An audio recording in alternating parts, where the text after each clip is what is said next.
দেশের দ্বিতীয় বৃহত্তম শহর চট্টগ্রাম, যেখানে প্রতিদিন 2 থেকে 3 হাজার টন বর্জ্য তৈরি হয়। এর মধ্যে অনেকটাই প্লাস্টিক বর্জ্য। সেই চিত্র ফুটে ওঠে এখানকার নদীনালা কিংবা খালগুলোর দিকে তাকালে। সম্প্রতি এক গবেষণায় দেখা গেছে চট্টগ্রাম নগরীতে দৈনিক শুধুমাত্র প্লাস্টিক বর্জ্য তৈরি হয় 250 টনের বেশি। এর মধ্যে 140 টন প্লাস্টিক বর্জ্য এসব খাল এবং নালা হয়ে সরাসরি গিয়ে পড়ছে কর্ণফুলী নদীতে।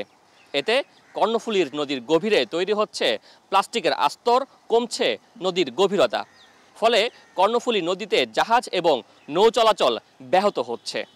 ব্যবহৃত প্লাস্টিকের মধ্যে একবার ব্যবহার করে ফেলে দেয়া প্লাস্টিক সবচেয়ে বেশি ক্ষতি করছে বন্দরের। শুধু নদীর গভীরতা বাড়াতে প্রায় 350 কোটি টাকা ব্যয় করে কর্ণফুলীতে ক্যাপিটাল ড্রেজিং করতে হয়েছে, যা বন্দরসহ দেশের অর্থনীতিতে বিরূপ প্রভাব ফেলছে।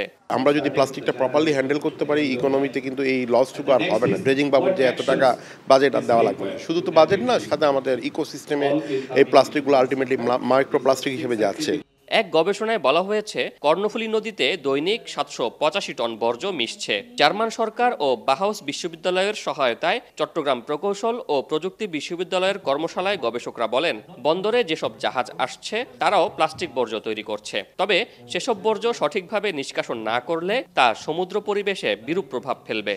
এগুলো যদি প্রপারলি ব্যবহার না হয় তাহলে জাস্ট ডাইরেক্টলি মেরিন এনভায়রনমেন্টে থ্রো করবে এবং তাতে আসলে ওখানকার যে অ্যাকোয়াটিক এনভায়রনমেন্ট হ্যাম্পার করবে।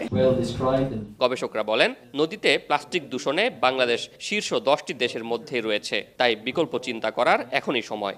Not just Bangladesh that is facing this problem, but it's actually a global problem. We have this everywhere. So also everything that I say is actually also important for us, for example, in Germany. The recycling industry is already there. We have the private sector, but we have to combine, let's say, the collection of plastic materials with the private sector. Chattogram ও Khulna city corporation এলাকায় plastic বর্জ্য ও তার সমাধান নিয়ে এই গবেষণা পরিচালিত হচ্ছে। শোয়েব রহমান, এখন চট্টগ্রাম।